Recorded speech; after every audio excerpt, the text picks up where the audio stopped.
Shalom, selamat malam teman-teman. Hari ini judul sharing firman itu penyebab kekerasan hati yang pertama, ya. Oke, kita mulai. Ayatnya Ibrani 3 ayat 15. Ibrani 3 ayat 15. Tetapi apabila pernah dikatakan, pada hari ini, jika kamu mendengar suaranya, janganlah keraskan hatimu seperti dalam kegeraman. Nah ya, ini saya ambil satu ayatnya, di tengahnya ada tulisan janganlah keraskan hatimu. Ya. Nah ini berhubungannya di sebelumnya, jika kamu mendengarkan suaranya, gitu ya. Jadi untuk mendengarkan suara Tuhan masuk itu tidak boleh hati yang keras, mesti hati yang lembut ya. Nah, sekarang ini tertulis janganlah keraskan hatimu. Ini adalah perintah ya. Tidak boleh kita mengeraskan hati ya. Nah, selanjutnya kata-katanya yang menjadi perhatian kita itu seperti dalam kegeraman. Nah ini sama nih. Waktu hati yang keras itu keadaannya itu geram. Ya, kitanya keadaan geram, itu hatinya keras gitu ya. Nah terus kita lihat ini geram. Maksudnya apa geram gitu ya. Nah kita baca bahasa Inggrisnya, King James Version-nya, ya King James dibilang begini. Provocation. As in the provocation. Jadi janganlah keraskan hatimu seperti dalam kegeraman. Nah, kegeraman ini di King James diartikan provokasi, begitu ya. Nah, jadi enggak terjemahannya kegeraman kurang cocok kalau dengan King James-nya ya. Jadi King James itu provokasi. Nah, inilah salah satu penyebab kekerasan hati, itu ada yang provokasi. Gitu loh, ceritanya begitu. Sehingga provokasi ini berlawanan dengan perkataan Tuhan. Makanya hatinya jadi keras, perkataan Tuhan tidak bisa masuk. Karena ada provokasi di dalam diri kita. Kalau ada provokasi berarti ada yang memprovokasi. Nah sekarang kita lihat provokasinya itu apa yang dimaksud di King James. Ya. Nah kita lihat di kamusnya itu. Jadi provokasi itu menghasut. Gitu ya. Menghasut itu provokasi. Nah, definisi yang di ayat Ibrani 3 ayat 15 yang dimaksud provokasinya itu yang bahasa asli tapi King James-nya menerjemahkan provokasi, itu ada 3 definisi dari bahasa aslinya. Pertama itu provokasi, menghasut. Kedua, iritasi, melukai. Ketiga, rebellion, memberontak. Ini semua terhadap firman. Ini semua musuhnya firman. Menghasut terhadap firman. Melukai itu hati kita menjadi, kalau luka itu bisa radang gitu ya. Nah jadi menyebabkan responnya itu keras gitu ya. Untuk rebellion itu memberontak. Memberontak terhadap siapa? Memberontak terhadap firman. Atau sesi pembahasan yang lalu itu menyimpang dari iman. Ya, jadi tidak hati yang keras tidak terjadi dengan sendirinya begitu gitu loh ya. Ada yang memprovokasi di dalam. Nah, ketika yang memprovokasi itu kita entertain, jadilah hati kita keras. Begitu hati kita keras, kita gak bisa dengar suara Tuhan. Firman gak bisa masuk. Gitu ya. Nah ini bahaya sekali kalau kita nggak waspada, nggak was-was ya. Jadi kita belajar ya. Jadi saya lihat di Kamus Bahasa Indonesia Menghasut adalah membangkitkan hati orang supaya marah, melawan, memberontak. Nah, jelas ya? Itu arti kata menghasut. Mengiritasi suatu keadaan peradangan atau reaksi menyakitkan terhadap alergi atau kerusakan lapisan sel. Nah, ini bahasa medis jadinya ya. Tapi kita udah ngerti ya, teriritasi gitu ya. Jadi terlukai hatinya gitu ya. Jadi responnya itu negatif, keras gitu ya. Memberontak. Memberontak itu meronta-ronta hendak melepaskan diri. Melawan. Tidak mau menurut perintah. Walaupun sudah diikat. Itu kata-kata memberontak. Ya ini cocok banget buat orang Kristen ya. Yang kita sudah ada perjanjian dengan Tuhan, kita sudah terima Tuhan Yesus, kita punya iman, kita terikat perjanjian lama, perjanjian baru itu Alkitabnya ya. Nah, ini kita diprovokasi, dihasut, supaya memberontak terhadap ikatan-ikatan itu. Ikatan kita dengan Tuhan Yesus itu. Kita diprovokasi, karena iblisnya sendiri tidak bisa melepaskan ikatan itu. Kita ikat, kita benar-benar mau dengan Tuhan Yesus. Iblis gak bisa. Iblis bisanya menghasut supaya kita meronta dan kita yang melepaskan diri terhadap ikatan perjanjian kita dengan Tuhan Yesus begitu. Ya, nah ini intronya ya. Jadi udah jelas kenapa kekerasan hati. Jadi kekerasan hati tidak terjadi begitu saja. Ada provokasi yang masuk dan orang itu mengentertain, mengindahkan. Sehingga perkataan suara Tuhan sudah tidak bisa masuk, sudah tidak bisa dengar. Hatinya keras. Ya, nah kita belajar masuk lagi. Sampai lebih dalam mengenai provokasi, siapa dan gimana. Ya, oke. 1 Petrus 5 ayat 7 sampai 11. Ayat 7. Serahkanlah segala kekhawatiranmu kepadanya, sebab ia yang memelihara kamu. 8. Sadarlah dan berjaga-jagalah, lawanmu si iblis berjalan keliling sama seperti singa yang mengaum-aum dan mencari orang yang dapat ditelannya. 9. Lawanlah dia dengan iman yang teguh, sebab kamu tahu bahwa semua saudaramu di seluruh dunia menanggung penderitaan yang sama. Itu 9, terus 10. Dan Allah sumber segala kasih karunia yang telah memanggil kamu dalam Kristus kepada kemuliaannya yang kekal, akan melengkapi, meneguhkan, menguatkan, dan mengokohkan kamu sesudah kamu menderita seketika lamanya.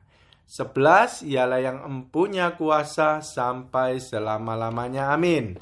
Oke, kita belajar ya. Ini ayat luar biasa banget nih. Ya, oke.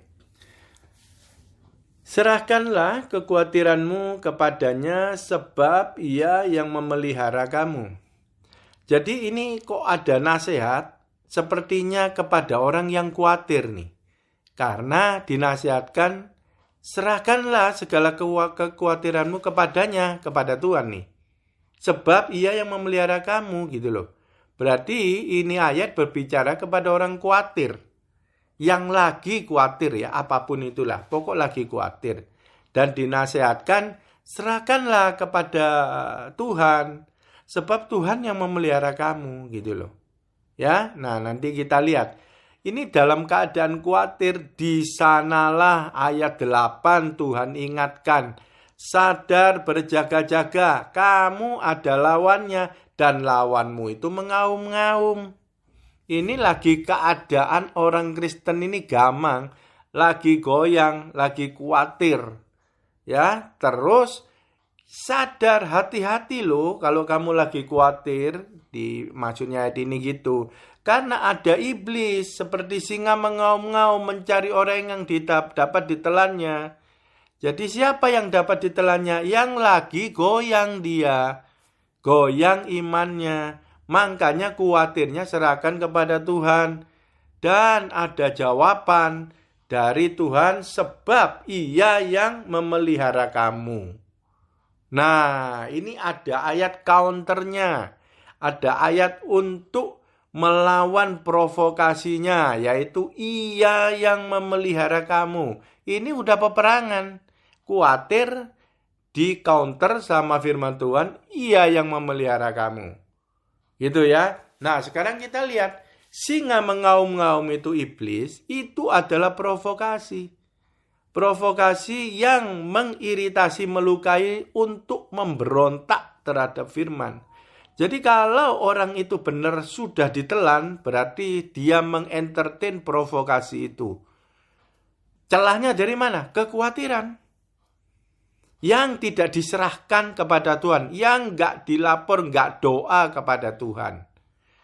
Ya, nggak diserahkan. Jadi kekhawatirannya diambil sendiri. Nah, di sana itu singa mengaum-ngaum. Kalau provokasinya itu masuk, itu bahaya. Orang itu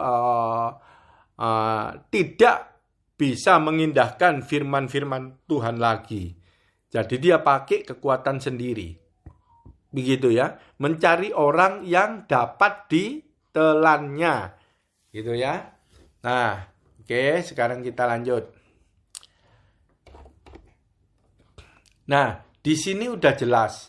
Itu adalah peperangan rohani.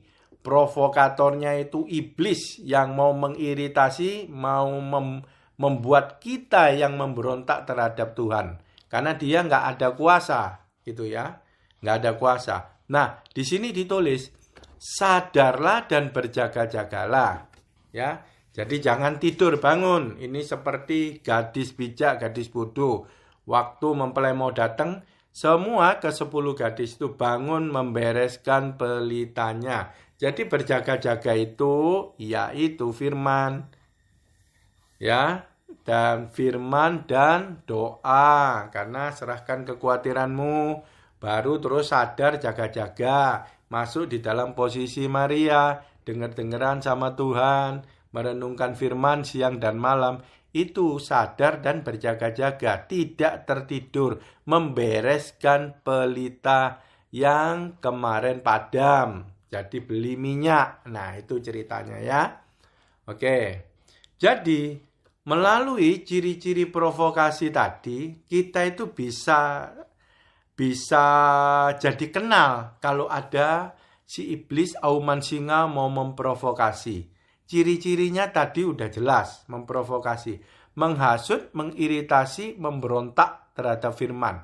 Jadi kalau ada suara-suara dorongan, perkataan-perkataan di otak kita atau dari hati yang panas masuk di otak tadi, dia menghasut, mengiritasi, luka itu sampai nggak enak perasaannya dan cenderung ke arah memberontak terhadap firman. Itu kamu harus lawan, harus perangi. Firman Tuhan ngomong seperti itu. Nah, terus di ayat 9 jelas banget perintah Tuhan. Lawanlah dia dengan iman yang teguh. Jadi yang dilawan itu adalah provokasinya, auman singa. Kata-kata negatif yang ada di pikiran kita tidak boleh dibiarkan. Itu nanti membuat hati kita keras, kita menyimpang dari iman, keluar dari iman. Kalau sudah seperti itu repot, karena nggak bisa dengar suara Tuhan lagi, dikasih firman juga nggak mau. Ya, lawan dia. Lawannya juga bukan sembarangan kita melawan, iman yang teguh. Bukan lawan dengan iman saja, iman yang teguh. Kenapa? Karena itu suara singa auman di dalam diri kita sendiri dan setiap saat kalau dalam keadaan kekhawatiran, kalau dalam keadaan gamang, itu suara auman singa itu kuat sekali, tidak berhenti. Jadi Tuhan ngomong iman yang teguh. Ada iman berarti ada firman. Dan firmannya firman bukan yang biasa. Firman iman, firman hidup. Itu disuruh lawan. Gitu loh, dengan iman. Jadi lawannya dengan gimana? Karena itu provokasi, itu mengandung perkataan, lawan kita dengan iman yang teguh juga pakai perkataan firman iman. Nah, perkataan itu ada dua, yang terucap dan dalam hati. Jadi kalau sempat si iblis itu mengaum-ngaum terus, ada dua, perkatakan, seperti Yosua 1 ayat 8, perkatakan firman, keluar sampai dengar atau di dalam hati sama. Nah jadi kadang nih kita mempunyai lagu-lagu favorit waktu galau. Itu boleh, itu perkataan firman. Tapi lagunya harus benar-benar perkataannya, syairnya itu, liriknya itu lirik firman yang membangun. Ya, itu boleh diperkatakan pakai pujian penyembahan. Itu melawan provokasi iblis. Ya, dengan iman yang teguh. Iman itu berbicara rema, kita sudah ngerti, kita sudah ngalami. Kalau kita nggak ngerti, kita nggak ngalami, itu iman juga tidak bisa teguh, nggak gamang jadinya.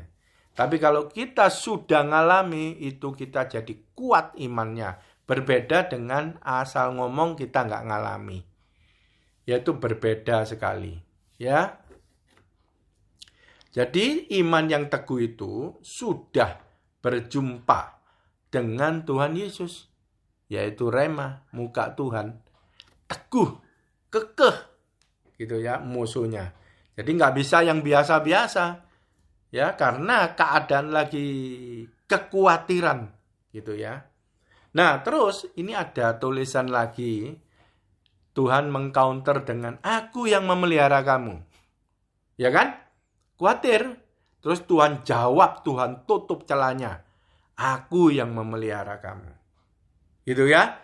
Nah, ini kan kata-katanya ini seperti firman pasif. Aku yang memelihara kamu. Gitu ya. Memeliharanya kayak gimana? Memelihara kayak gimana sih memelihara? Apa kita diem-diem terus dipelihara gitu? Kalau misalnya seperti Tuhan kirim. Kayak di padang gurun itu ya. Israel keluar dari Mesir. Apakah Tuhan kasih roti tiap hari? Kita bangun tidur di kamar kita. Di rumah kita gitu. Apakah memelihara kayak gitu? Kan enggak. Ya kan? Itu kan jaminan dari Tuhan. Tapi kan ada cara, ada proses Tuhan memelihara kita itu. Ya. Nah, butuh media gitu kan. Nggak mungkin nasi turun dari surga kan. Dan lain-lainnya gitu ya. Oke, kita lihat ini. Medianya, jalur, prosesnya Tuhan memelihara kita. Ibrani 10 ayat 38 dikatakan gini. Tetapi orangku yang benar akan hidup oleh iman. Dan apabila ia mengundurkan diri, aku tidak akan berkenan kepadanya. Hidup oleh iman. Ya, ingat pegang. Ibrani 10 ayat 38. Terus Ibrani 11 ayat 6 dikatakan gini. Tetapi tanpa iman tidak mungkin orang berkenan kepada Allah. Sebab barang siapa berpaling kepada Allah, ia harus percaya bahwa Allah ada. Dan bahwa Allah memberi upah kepada orang yang sungguh-sungguh mencari Dia. Nah, maksudnya kalau Tuhan ngomong Tuhan memelihara, itu melalui iman. Gitu. Ya, nggak boleh Tuhan memelihara terus malas-malasan. Nggak ada itu. Itu di luar iman. Tuhan memelihara iman. Kuncinya iman gitu. Tanpa iman nggak berkenan. Pemeliharaan nggak bisa jalan kalau nggak ada iman. Ya. Nah, bahwa melalui iman tadi itu loh. Allah memberi upah kepada orang yang sungguh-sungguh mencari Dia. Mencari Dia itu ya iman. Kalau sudah dapat Dia itu dapat pengenalan. Yaitu iman itu. Mencari Tuhan itu mencari iman. Dan di sana Allah memberi upah. Upahnya itu ya iman. Dan semua pemeliharaan Tuhan di dalam iman itu. Dapat iman, ya dapat semuanya. Ya. Nah, tetapi orangku yang benar akan hidup oleh iman. Ya, semua aktivitas dia landasannya adalah iman. Landasannya adalah firman. Karena di dalam iman itu ada perintah dan janji. Kalau kita lakukan perintahnya, maka iman itu bukti kepemilikan janji. Ya. Nah, jadi kalau ngomong khawatir Tuhan memelihara. Nah, itu bukan pasif terus duduk-duduk, khawatir hilang terus makanan datang, duit datang, kan enggak seperti itu. Ya. Jadi tetap cari Tuhan. Karena Tuhan memelihara melalui iman. Ya, dan iman itu luar biasa banget. Bahkan untuk pertempuran terhadap provokasi butuh iman. Dan iman yang teguh. Bayangin orang Kristen nggak punya iman. Gimana dia melawan provokasi? Tiap hari hidup dalam kekhawatiran. Kadang kita yang punya iman pun masih bisa gentar, masih bisa gemeter. Nggak main-main, kita harus kejar namanya iman, baru hidupnya tenang. Dan imannya kejar yang iman teguh. Hanya satu-satunya jalan membungkam auman singa, provokasi iblis, iman yang teguh. Berarti seperti Yosua 1 ayat 8, perkatakan dan renungkan. Apa yang dikatakan? Hasil dari perenungan. Rema, pengenalan akan Tuhan. Itu kita sungguh-sungguh mencari Dia. Dan baru bisa perkataan kita itu adalah iman yang teguh, membungkam semua auman singa, provokasi si jahat, supaya kita memberontak terhadap firman, terhadap Tuhan. Ya, dan hati kita mau dilukai oleh provokasi itu. Kita harus tolak semuanya dalam nama Tuhan Yesus. Gak punya pengalaman pribadi dengan Tuhan, jalan dengan Tuhan, ketemu dengan Tuhan, itu berat. Gitu. Yang sudah jalan sama Tuhan itu rada ringan, sudah lebih kenal Tuhan, gitu ya. Oke. Nah, iman yang teguh itu kuncinya. Segala sesuatunya. Didapat dari mana kalau enggak dari posisi Maria? Yosua 1 ayat 8. Saya terlalu sering ngomong Yosua 1 ayat 8. Itu panjang sekali. Jadi saya singkat. Yosapan. Nah, Yosapan adalah Yosua 1 ayat 8. Ya, lebih gampang sekarang ya. Kalau ngomong Yosapan, Yosua 1 ayat 8. Perkatakan dan renungkan firman itu supaya kita dapat iman yang teguh. Sehingga apa yang kita lakukan semua itu sesuai dengan firman. Dan provokasi-provokasi si jahat itu tidak masuk di dalam kita.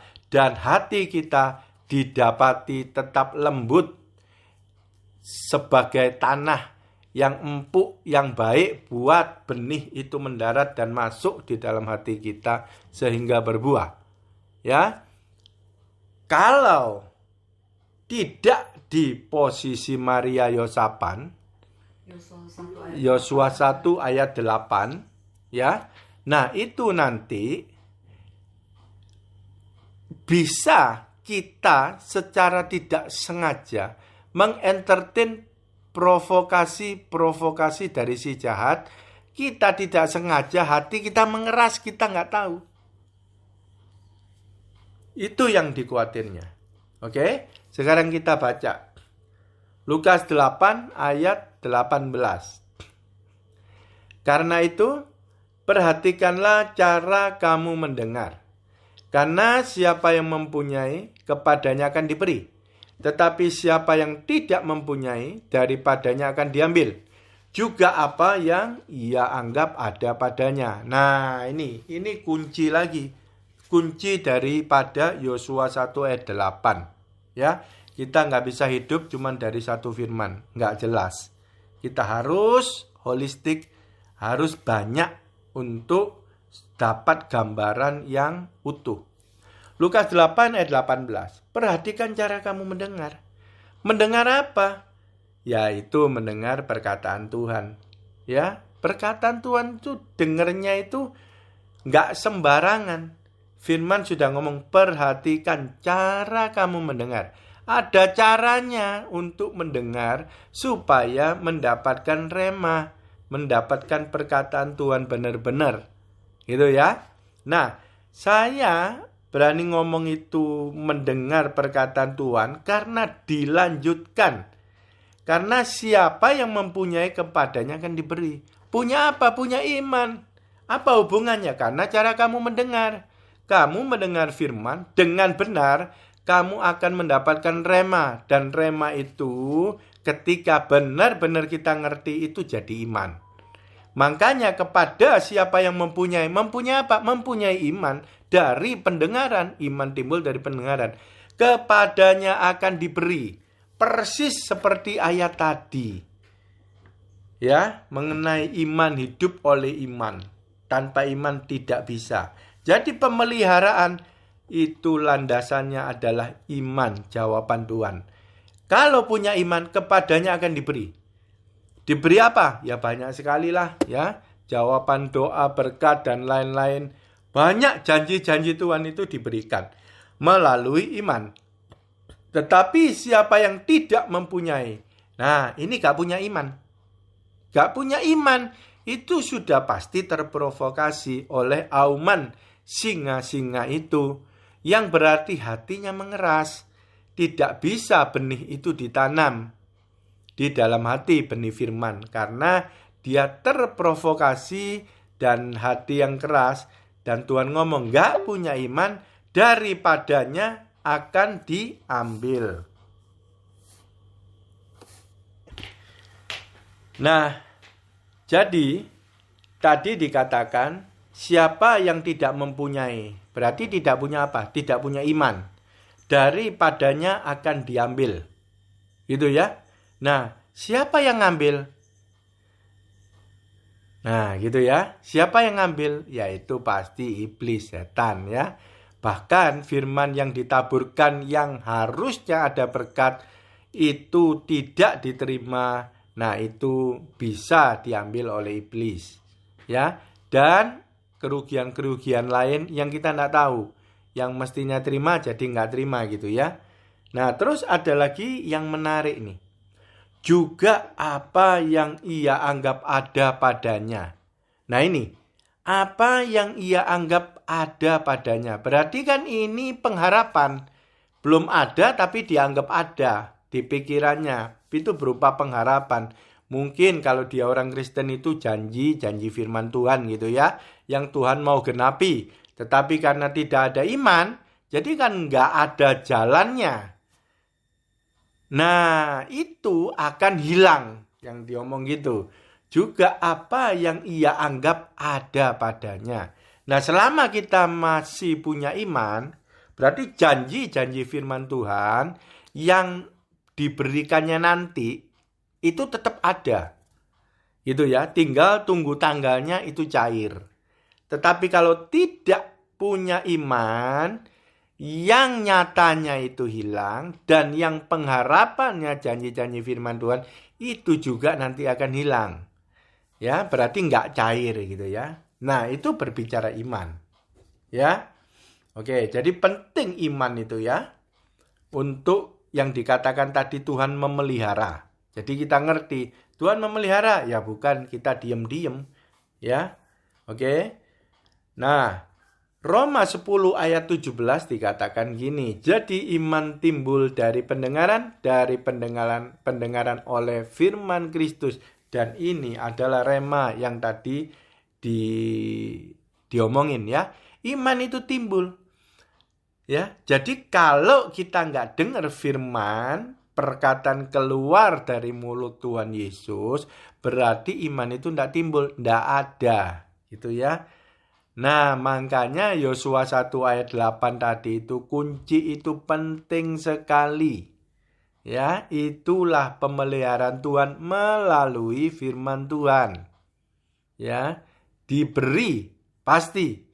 Bahkan provokasi iblis untuk kita menyimpang dari iman, keluar dari jalur janji-janji Tuhan dan perintah Tuhan, itu pun nanti akan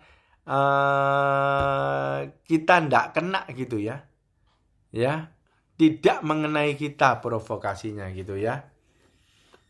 Oke. 10, dan Allah sumber segala kasih karunia yang telah memanggil kamu dalam Kristus kepada kemuliaan yang kekal akan melengkapi.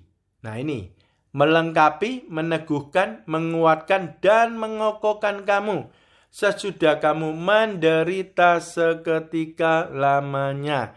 Tuhan ngomong menderita seketika lamanya. Balik kepada ayat 7. Kamu khawatir akan ada satu keadaan yang gak enak. Tuhan bilang itu seketika. Berarti ada janji Tuhan gak lama. Berarti Tuhan nanti turun tangan yang dinamakan janji Tuhan. Tuhan memelihara kamu melalui iman yang tadi dikatakan ya. Dan sekarang dibilangin pemeliharaan Tuhan yang melalui iman itu akan melengkapi, meneguhkan, menguatkan, mengokohkan kamu. Itulah iman yang teguh. Jadi iman itu yang teguh nanti akan memelihara kondisi hati kita itu tidak keras, empuk, gembur. Kan hati diibaratkan itu seperti tanah ya kalau ngomong di Alkitab. Jadi tanah hati kita itu empuk, gembur. Ya, itu enak banget buat benih itu ditabur, masuk gampang dan bertumbuh. Dan ayat ini ditutup di ayat 11, ialah yang empunya kuasa sampai selama-lamanya. Amin. Ini ayat penutup yang luar biasa. Dikunci langsung. Kamu gak usah khawatir istilahnya gitu. Sebab Tuhan sudah ngomong, aku yang punya kuasa sampai selama-lamanya. Gak ada batasannya. Ya, pertanyaannya, kamu mau percaya apa enggak? Dan ketika provokasi itu datang, kamu harus lawan dengan perkataan iman. Jaminannya Tuhan sudah tutup di ayat 11. Akulah yang empunya kuasa sampai selama-lamanya. Amin. Jadi kekerasan hati yang semakin mengeras tidak terjadi di dalam hidup kita. Karena kita lawan terus. Ya, sampai akhirnya mungkin iblisnya, singa mengaumnya capek. Nah, akhirnya capek, dia carilah Kristen lainnya. Jadi kita lebih ringan, provokasinya lebih sedikit di otak kita. Kita lebih tenang begitu ya. Oke. Ini melanjut mengenai provokasi, mengiritasi, dan memberontak. Ya, itu semua berbicara rancangan si iblis. Begitu dia provokasi, dia sediakan rancangannya supaya masuk di dalam hidup kita. Begitu kita punya iman, itu tersedia rancangan Tuhan. Ya, sejauh langit dan bumi, itu rancangan Tuhan yang kita masukin melalui iman. Nah, itu perbedaannya. Yesaya 30 ayat 1. Celakalah anak-anak pemberontak, demikianlah firman Tuhan, yang melaksanakan suatu rancangan yang bukan daripadaku, yang memasuki suatu persekutuan yang bukan oleh dorongan rohku, sehingga dosa mereka bertambah-tambah. Nih, ya, ini anak-anak pemberontak. Tadi udah dijelaskan, pemberontak hatinya keras. Firman suara Tuhan sudah tidak bisa masuk. Karena dia sudah tertelan, terprovokasi, sudah memberontak. Begitu memberontak berarti masuk suatu rancangan. Rancangannya si jahat. Makanya Tuhan ngomong, melaksanakan suatu rancangan yang bukan daripadaku. Itu rancangan pemberontakan dari iblis. Jadi iblis waktu memprovokasi, di belakangnya dia sudah siapkan rancangan kebinasaan.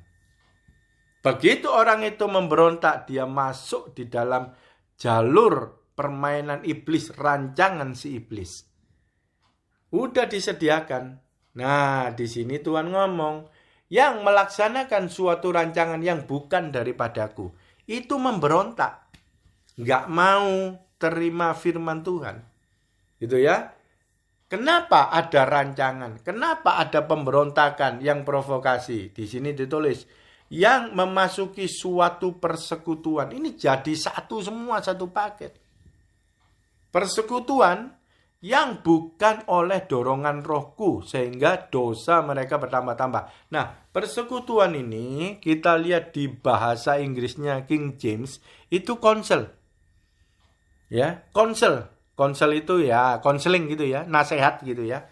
Jadi, lebih mendengarkan provokasi, lebih mendengarkan nasihat iblis untuk memberontak masuk dalam rancangan si iblis. Makanya ada dorongan masuk suatu persekutuan yang bukan oleh dorongan rohku. Ya, jadi persekutuannya itu konsel nasihat yang dia dengarkan. Itulah persekutuan dengan iblis, provokasi auman singa itu. Habis itu jebakannya si iblis bikin satu rancangan. Begitu berontak, dia kasih jalan pemberontakan itu.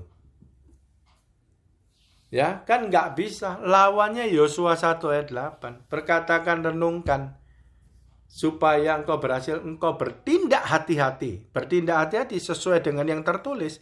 Yang tertulis itu adalah firman Tuhan, rancangan Tuhan buat kita. Alkitab. Kita perdalam mengenai rancangan. Mengenai nasihat, biar kita lebih teguh imannya ya. Yosua 1 ayat 8-nya lebih teguh. Mazmur 119 ayat 24. Ya, peringatan-peringatanmu menjadi kegemaranku, menjadi penasehat-penasehatku. Wah, ini Daud luar biasa banget. Siapa penasehatnya Daud? Peringatan Tuhan. Peringatan Tuhan tuh di Alkitab kita itu harus tidak boleh suka ayat berkat saja, nggak boleh. Ya, itu tidak menasehati kita. Yang menasehati kita, yang Tuhan menasehati kita, itu melalui peringatan-peringatan Tuhan. Justru ayat peringatan-peringatan itu yang harus kita ingat. Itu yang menasehati kita. Supaya kita tidak masuk rancangan si iblis. Tidak masuk provokasi oleh si iblis. Dan peringatan Tuhan itulah menjadi kegemaranku. Harus suka baru bisa. Kalau nggak suka peringatan Tuhan, ya berarti suka provokasi si iblis. Udah tertelan itu. Ya, nah ini peringatan Tuhan, ini bahasa Indonesia, ini bagus juga. Tapi saya cek sama bahasa Inggrisnya King James. Peringatan ini itu testimoni, itu kesaksian. Nah, dua-duanya bagus. Gitu ya. Kesaksian Tuhan. Testimonies. Kesaksian Tuhan itu apa? Rema itu kesaksian Tuhan. Di perjanjian baru dijelaskan. Ini bukan kesaksian kita. Kesaksian Tuhan. Kesaksian Tuhan adalah Tuhan mengenalkan dirinya kepada kita. Itu Tuhan bersaksi kepada kita. Kesaksian Tuhan itu. Peringatan-peringatan itu menjadi kegemaranku. Kita suka kepada peringatan-peringatan kesaksian Tuhan. Pengenalan akan Tuhan itu. Ya, tapi kalau cuman ayatnya berkat-berkat aja, ayat pasif, kita tersesat. Separuh jalan kita mengenal Tuhan Yesus ndak utuh, nggak bisa. Gitu ya. Justru yang menasehati adalah peringatan. Ayat-ayat peringatan itu yang menasehati kita. Saya baca lagi. Yosua 1 ayat 8. Ini kunci yang luar biasa. Janganlah engkau lupa memperkatakan kitab Taurat ini. Tetapi renungkanlah. Kenapa harus memperkatakan? Ini akan melawan, ini akan membunuh, membungkam provokasi auman singa. Jadi auman singa itu perkataan iblis setan. Bisa timbul dalam hati, bisa ada di pikiran. Itu yang kita harus bunuh, harus bungkam dengan memperkatakan firman Tuhan itu tadi. Dengan iman yang teguh. Ya, melalui deklarasi, bersuara boleh, dalam hati boleh. Ya, atau melalui lagu-lagu yang kita ada syairnya favorit, cocok dengan kegalauan itu ya pada waktu itu gitu ya. Nah itu boleh, itu memperkatakan. Jadi ketika provokasi itu terbungkam, itu keadaan menjadi lega, menjadi tenang. Ingat Matius 11 ayat 28. Marilah datang kepadaku letih lesu berbeban berat, karena banyak terkena provokasi. Begitu memperkatakan, karena dekat oleh Tuhan, oleh firman itu, kamu menjadi lega. Artinya apa? Provokasinya sudah diam, sudah dikalahkan. Ya, tapi kalau memperkatakan saja, nggak ada merenungkan, nggak boleh. Itu satu paket. Merenungkan itu satu paket dengan memperkatakan. Nggak mungkin kita pakai firman, ada kuasa firman tanpa kita mau bersekutu intim dengan yang punya firman. Bahkan sang firman itu sendiri. Nggak bisa. Nggak ada powernya. Kosong perkataannya. Tetapi ketika kita intim sama Tuhan, kita ngerenungin, kita mau kenal dia, mau deket dia, baru perkataan firman itu benar-benar berkuasa. Karena hidup ada Roh Kudusnya yang menghidupkan itu. Baru peperangan terhadap auman singa, provokasi itu berhasil. Singa akhirnya terbungkam. Kita lihat kenapa Daud ini luar biasa. Berkenan, cuman dia yang dikatakan berkenan di hatiku itu cuman dia. Mazmur 119 ayat 97. Betapa ku cintai Tauratmu, aku merenungkannya sepanjang hari. Dia ini, Raja Daud, merenungkan sepanjang hari. Dia melakukan Yosua 1 ayat 8. Dia pasti baca Taurat itu.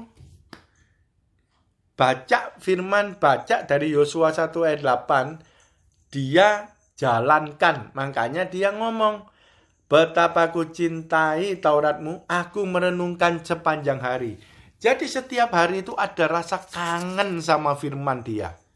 Makanya dia bisa merenungkan itu sepanjang hari. Kalau kangen itu berlebih, ini cinta namanya sudahan. Udah ekstrim. Cinta Tauratmu, aku merenungkan sepanjang hari. Gak bisa orang merenungkan sepanjang hari tanpa ada cinta pada Tuhan Yesus. Cinta pada firman, enggak bisa. Kalau cuma liturgi toh, oh iya kepengen biar satu hari, enggak bisa juga. Enggak dapat apa-apa juga. Karena mendengarnya ada cara kamu mendengar, bukan sembarangan. Di Kisah Para Rasul 13 ayat 22. Tentang Daud, Allah telah menyatakan, aku telah mendapat Daud bin Isai, seorang yang berkenan di hatiku dan yang melakukan segala kehendakku. Yosua 1 ayat 8, dia renungkan sepanjang hari, dia melakukan segala kehendak Tuhan. Itu berkenan di hati Tuhan, cuman itu. Cuman itu. Merenungkan sepanjang hari, siang dan malam, sehingga engkau berbuat sesuai dengan yang tertulis. Melakukan kehendak Tuhan. Berkenan di hati Tuhan. Cuman itu. Posisi Maria. Dengar, lakukan. Luar biasa Raja Daud ya. Amsal 18 ayat 21. Hidup dan mati dikuasai lidah. Siapa suka menggemakannya akan memakan buahnya. Loh, begini lagi. Ini ada nasihat dari Amsal. Siapa suka menggemakannya? Ini melalui lidah berarti perkataan. Menggemakan berarti diomongin terus. Akan memakan buahnya. Nah, Sekarang yang ada di pikiran kita itu yang kita dengar nih. Perkataan di dalam hati maupun perkataan suara tuh. Tapi kalau ini kan lidah ya, suara ya. Oke, menggemakan terus. Berarti provokasi yang bergema di otak kita itu kalau hanya itu saja, nanti itu akan keluar dari perkataan kita yang negatif. Dan akan memakan buahnya, berarti terjadi itu rancangan. Tetapi siapa yang memperkatakan firman itu, Yosua 1 ayat 8, menggemakannya, memperkatakan, maka provokasi itu akan lenyap, hilang. Dan kita akan memakan buahnya. Apa? Janji-janji firman, buahnya. Saya tambahin ayat terakhir. Kidung 4 ayat 4, Kidung Agung. Lehermu seperti menara Daud, dibangun untuk menyimpan senjata. 1000 perisai tergantung padanya, dan gada para pahlawan semuanya. Nah ini kan Kidung Agung luar biasa banget. Ini percintaan kok leher ada menara nyimpan senjata. Rupanya ini luar biasa banget. Ayatnya inilah kalau orang baca gini ya mana ngerti gitu ya. Ayat-ayat sulit ini gitu ya. Sekarang kita tahu.